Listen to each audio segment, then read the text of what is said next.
Lights, camera, action. It was an action-packed 48 hours for young production companies from across the Eastern Cape as they acted out their 8-minute-long scripts, battling for a top prize in this 48-hour film project. This is an international competition that started in Washington, D.C. in 2001, and the Cortex Hub in the Eastern Cape was the host of this year's competition for the second time.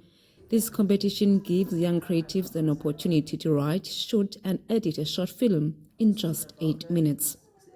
As the Film Hub, we thought that this program would actually benefit Eastern Cape filmmakers, pushing them and testing them, and also giving them an opportunity to experiment with this challenge. So it's a program whereby they have 48 hours to produce an 8-minute movie, and they have to write it during the weekend, shoot it, and also edit. One of the judges, a renowned actor, Hlomla Dandala, says they want to see how the participants will turn an idea into a film in that short period of time. Sibabeka under pressure because sifuna ukubona indlela abatshintsha ngayo i-idea bayijike bayoyenza i-production ebukelekayo.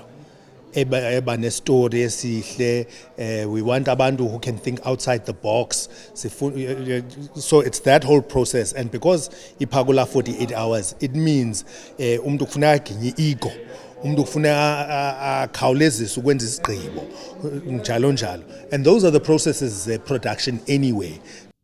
Then it was a race against time as the production companies had to submit their short films on time.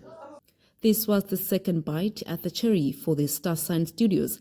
Sibahle Edinkihlana says he wants to play a major role in telling the stories of the Eastern Cape, while some say they faced many challenges during the production. Ndifuna ukuqhubekeka ngayo iproduction, ndinyusele yona ndikwazi ukuphuhlisa i-Eastern Cape ngokubona. I-Eastern Cape yona ngobuqu bayo abantu bayijongela phansi ibe ingathi ke ngoku ayondawo azikho indawo ezinhle. Ukuba unoba lapha uze ngokwakho apho ufumanise uyabona ungafumanise uzawufumana indawo ezinhle kakhulu, indawo nabantu nezitori apho ngokuzakwazi uziqala ngokwakho uzicreate and ke ngoku ukwazi noshuta. Maninzi amagingxigingxi esiye sadibana nawo apha endleleni. Uzukhumbule kaloku thina siyi-alude sisuka eMthatha, asizazi i-locations zalapha, kodwa ke salufumana uncedo lobana siyofika kwi-location. So londo yayenza saba ne-delay ye-shooting yethu, kodwa ke amagingxigingxi ke ndiye ndafunda into yobana ayasifundisa kwaye akwenza into yobana uwomelele. The winning short film will be streamed at the Makhanda National Arts Festival, with the winning production walking away with 50,000 rand and an opportunity to shoot a longer version of their own film. I am Yamkela Mchiya for MPK News in East London. And that's a wrap. That was a big dog. That was